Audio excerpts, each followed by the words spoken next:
ஸ்ரீ கார்த்திகை புராணம் 19ஆம் அத்தியாயம் சாதுர்மாசிய விரதத்தின் செயல்திறனை நிரூபித்தல். இவ்வாறாக நைமிசாரண்ய வனத்தில் இருந்த அனைத்து மகா முனிவர்களும் சித்தானந்தரை புகழ்ந்த பின்னர், ஒரு சிறந்த யோகி, ஞானி, பணிவான சேவகனே, வேத அறிஞர், வேத தனித்துவமானவர், சூரியன் மற்றும் சந்திரன் விழிகளை கொண்ட வியாசர், எங்கும் நிறைந்தவர், பிரம்மதேவர், தேவர்களாலும் தேவேந்திரனாலும் வணங்கப்படுபவர், நித்தியமானவர், அழியாதவர் என்று அனைவராலும் போற்றப்படும் முனிவரே, உங்களுக்கு எங்களின் மனமார்ந்த வணக்கங்கள். நந்தனரே, அனைத்து உயிரினங்களின் துணை, எங்கள் வரவேற்பை ஏற்றுக்கொள்ளுங்கள். பார்வையின் அருளால் நாங்கள், எங்கள் ஆசிரமங்கள், எங்கள் வசிப்பிடங்கள் அனைத்தும் தூய்மையானவை. கருணை உள்ளவரே, சம்சாரத்தின் கட்டுக்களிலிருந்து நாங்கள் தப்பிக்க இயலாது. எனவே தயை கூர்ந்து எங்களை காப்பாற்றுங்கள்.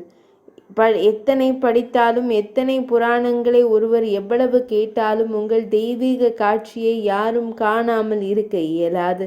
நீங்கள் உங்கள் பக்தர்களுக்கு மட்டுமே தெரியும்.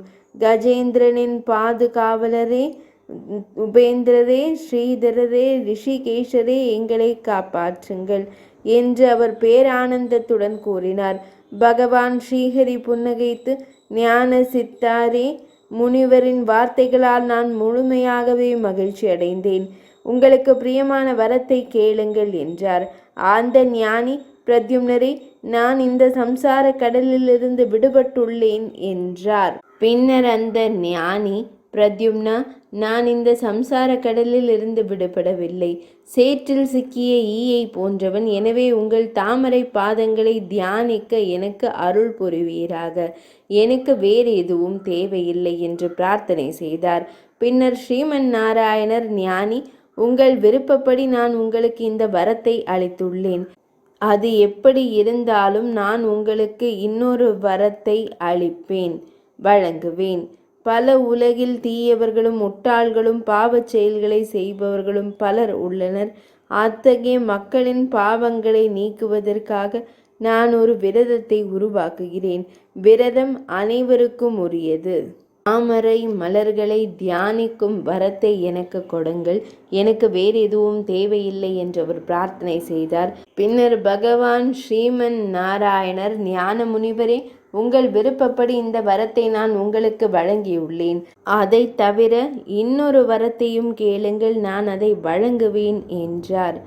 இந்த உலகில் பல பாவச் செயல்களை செய்யும் பல துன்மார்க்கரும் முட்டாள்களும் உள்ளனர்.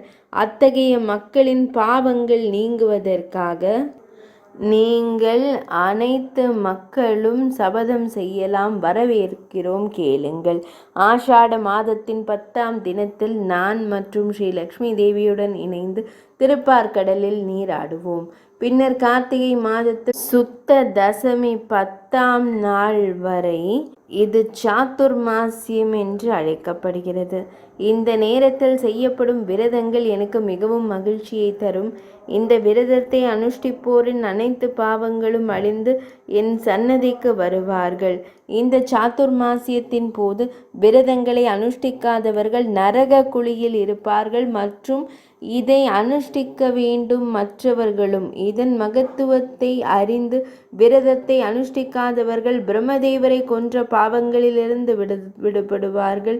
இந்த விரதத்தை அனுஷ்டிப்போர் பிறப்பு மற்றும் நோய்களின் துன்பங்களால் பாதிக்கப்பட மாட்டார்கள். இதற்காக ஆஷாட சுத்த தசமி திதி பரிந்துரைக்கப்படுகிறது. இந்த விரதத்தை மேற்கொள்பவர்களுக்கு பிறப்பு அல்லது நோய்கள் எதுவும் ஏற்படாது. இதற்காக ஆஷாட சுத்த தசமி திதியிலிருந்து தொடங்கி ஸ்ரவண சுத்த தசமி வரை காய் கனிகளை தவறாமல், பருப்பு வகைகள் தவிர்க்க வேண்டும். எனக்கு பக்தி உள்ளவர்களை சோதிக்க நான் இவ்வாறு உறக்க நிலையில் படுத்துக்கொள்வேன். இப்போது 3 மாலைகளிலும் பக்தியுடனும் மிகுந்த பக்தியுடனும் தங்கள் துதிகளை ஓதுபவர்கள் நிச்சயமாக தங்களின் முன்னிலையில் வருவார்கள். இவ்வாறு ஸ்ரீமன் நாராயணர் முனிவர்களுக்கு கற்பித்தார். மேலும் அன்னை ஸ்ரீ மகாலட்சுமியுடன் இணைந்து திருப்பார்கடலை தூக்கி மீதமுள்ள பாத்திரத்தில் ஊற்றினார். வசிஷ்டமா முனிவர் மன்னர் ஜனகரிடம், மன்னரே, இவ்வாறு உயர்ந்தவரான பகவான் ஸ்ரீ மகாவிஷ்ணுவும் அறிவு மற்றும் ஞான முனிவர்களும் சாதுர்மாசிய விரதத்தின் மகத்துவத்தை போதித்தார்கள் என்றார்.